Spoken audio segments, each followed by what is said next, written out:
Olá! Vamos mergulhar fundo em um dos períodos mais decisivos de toda a história. Estamos falando de 72 horas que literalmente mudaram o mundo. É uma jornada que vamos fazer passo a passo, acompanhando um homem desde sua última refeição com amigos até um túmulo que, no fim, não foi capaz de contê-lo. Então, este aqui é o nosso mapa. Cada ponto que a gente vai passar é como um ato de um drama incrível. Começa com o jantar, passa por momentos de tensão e termina com um evento que desafia a própria noção de fim. Vamos nessa. Tudo começa na noite de quinta-feira, numa sala em Jerusalém. A cidade celebra a Páscoa, a festa da libertação. Só que nessa noite em especial, o clima é outro. O ar está pesado, sabe? É uma mistura de tradição com a sensação de que algo muito grande e definitivo está prestes a acontecer. O que acontece ali naquela sala é muito mais do que um simples jantar. É uma redefinição de tudo. A gente vê aqui, são três atos que mudam o jogo. A Páscoa, uma tradição de séculos, ganha um novo significado. Uma nova aliança é firmada com pão e vinho. E para fechar, um gesto radical de humildade. O mestre lavando os pés dos seus seguidores. É uma verdadeira revolução de valores acontecendo ali em uma única noite. E então a atmosfera se quebra. Uma frase.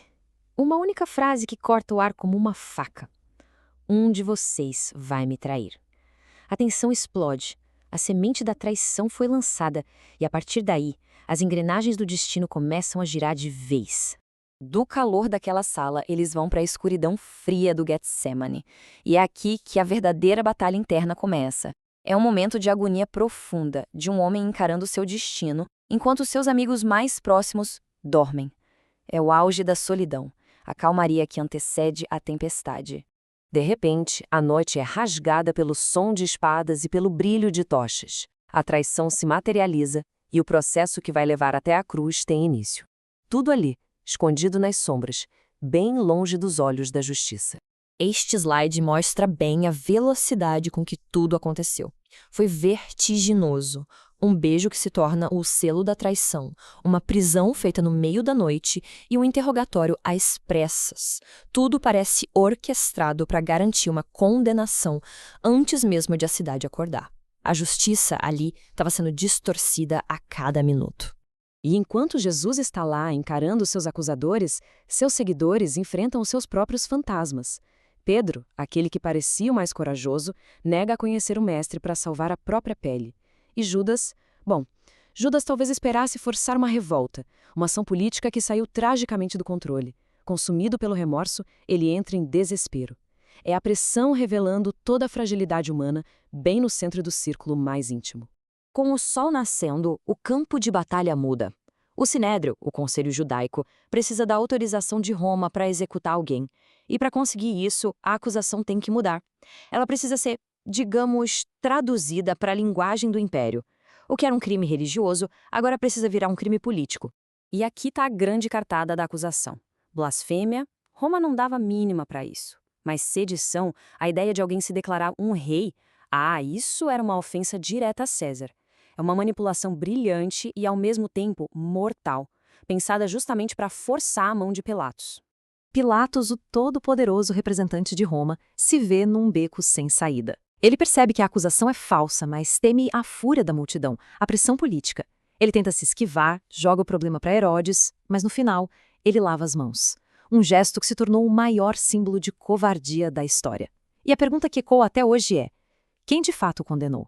Agora chegamos ao coração sombrio desta cronologia, a crucificação. Uma forma de execução romana brutal, projetada para causar o máximo de dor e humilhação pública. O palco para isso é um lugar chamado Gólgota, o lugar da caveira. Essa linha do tempo nos guia por 6 longas horas de agonia. Mas, repare no que acontece ao meio-dia. A escuridão cai sobre a terra. Um evento sobrenatural, que cala os zombadores e dá a entender que o próprio universo está de luto. Algo de proporções cósmicas está em andamento. Está consumado. Isso não é um grito de derrota, de jeito nenhum. É uma declaração de missão cumprida. Com essas palavras, ele entrega seu espírito. E naquele exato momento, a terra treme, como se respondesse a um evento que abalou as próprias fundações da criação. As consequências são imediatas, são chocantes. O véu do templo, aquela barreira simbólica que separava a humanidade de Deus, se rasga de cima a baixo. A terra treme, e talvez o mais impressionante de tudo, um centurião romano, um soldado calejado, olha para o homem na cruz e declara: verdadeiramente este homem era o Filho de Deus. A própria execução se torna uma revelação. A violência dá lugar a uma quietude sombria. Começa uma corrida contra o relógio para sepultar o corpo antes que o sábado judaico chegue e imponha seu silêncio sagrado sobre a cidade. E aqui, uma reviravolta e tanto. 2 homens do mesmo conselho que o condenou, José de Arimateia e Nicodemos, arriscam tudo para dar a ele um sepultamento digno. No momento de maior perigo, esses seguidores secretos finalmente dão as caras, mostrando uma coragem que os discípulos mais próximos não conseguiram ter. Por um dia inteiro, o que reina é o silêncio. A história parece ter chegado ao seu fim, um fim trágico e definitivo. O túmulo está selado, guardado por soldados romanos. O poder do império está ali, garantindo que não haja surpresas. A esperança está enterrada e lacrada com uma pedra. Mas a história não termina na escuridão de um túmulo.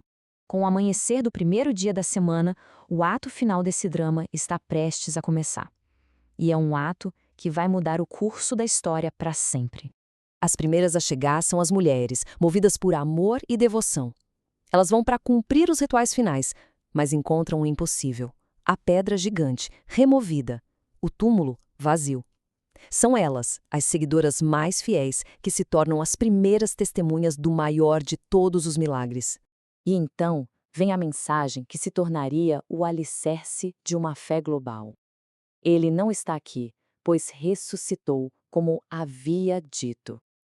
A morte, o inimigo final, foi vencida. O que acontece a seguir são encontros que transformam medo em coragem e tristeza em uma alegria sem tamanha.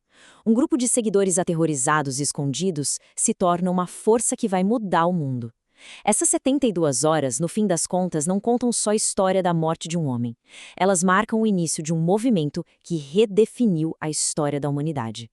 E a pergunta que fica é: como esse momento continua a nos transformar até hoje?